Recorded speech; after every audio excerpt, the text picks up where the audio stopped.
Salut à tous, c'est Étienne, Monsieur Théâtre de la chaîne Monsieur Théâtre et Flo. Aujourd'hui, toute nouvelle vidéo. Alors, désolé pour cette absence, j'ai été en vacances et tout, j'ai oublié de tourner des vidéos. Donc, je m'excuse, voilà, c'est la reprise des vidéos. Alors, aujourd'hui, avant que la vidéo commence, n'hésitez pas à liker, vous abonner et vous partager, liker. Aujourd'hui, c'est histoire insolite, donc j'ai cherché sur téléphone. Voilà, donc là, je vais vous en raconter plusieurs. C'est parti. 2012, le calendrier Maya. Le fameux calendrier des Mayas ne se terminera pas le 21 décembre 2012 comme d'imprenants augure. Ah oui, c'est des histoires très courtes, hein. Il y en aura plusieurs, mais c'est très très court. Le fameux calendrier des Mayas ne se terminera pas le 21 décembre 2012 comme d'imprenants augure l'avait annoncé.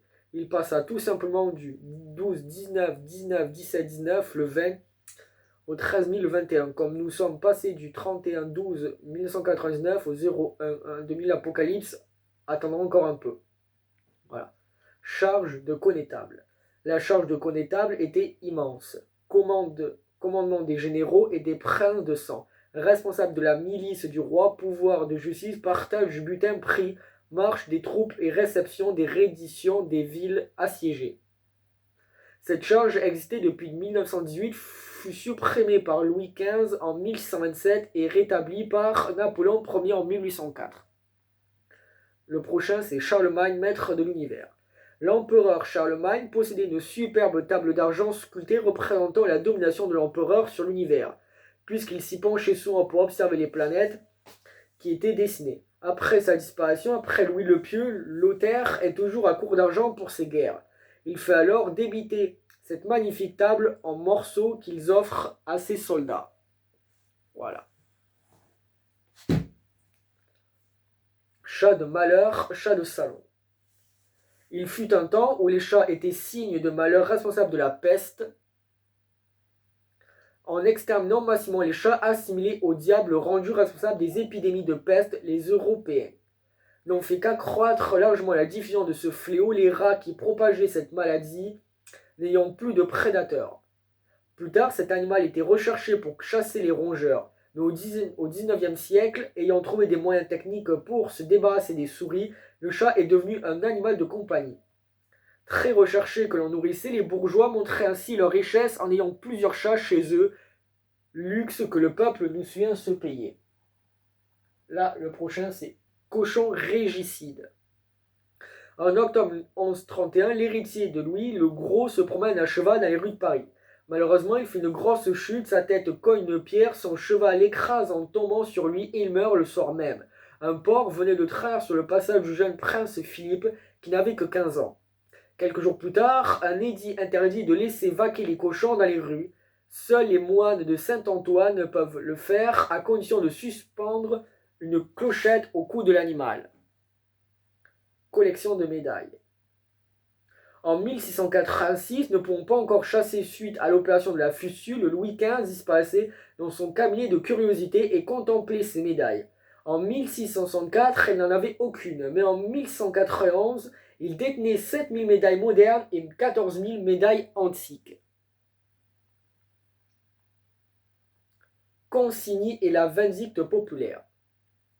Louis peut enfin devenir roi le jour de la mort du maréchal d'Ancre Consigny.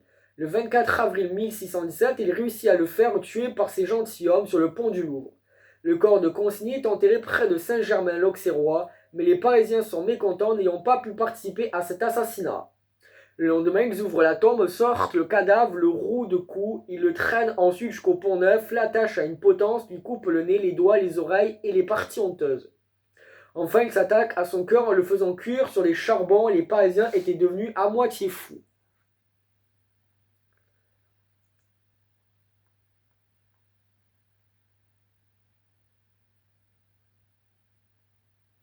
Là, le prochain, c'est Courbet et le Grand Navet.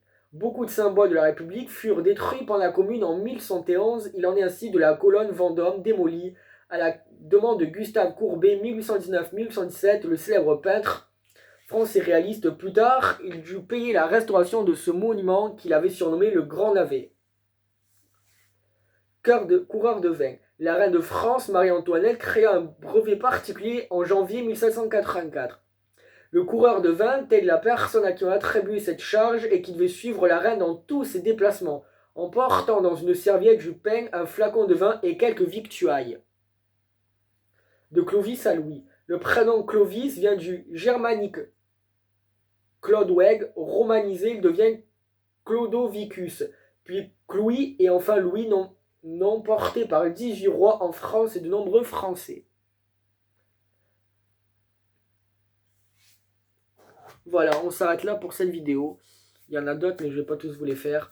Voilà, alors j'espère que cette vidéo vous aura plu. N'hésitez pas à liker, vous abonner et partager. C'était Monsieur Théa de la chaîne Eflo. Et Monsieur Flo reviendra prochainement dans la prochaine vidéo qui sortira jeudi. Là, je vous en tourne une autre. Donc voilà, j'espère que ça vous a plu. N'hésitez pas à liker, vous abonner, commenter, plus de partager. Au revoir.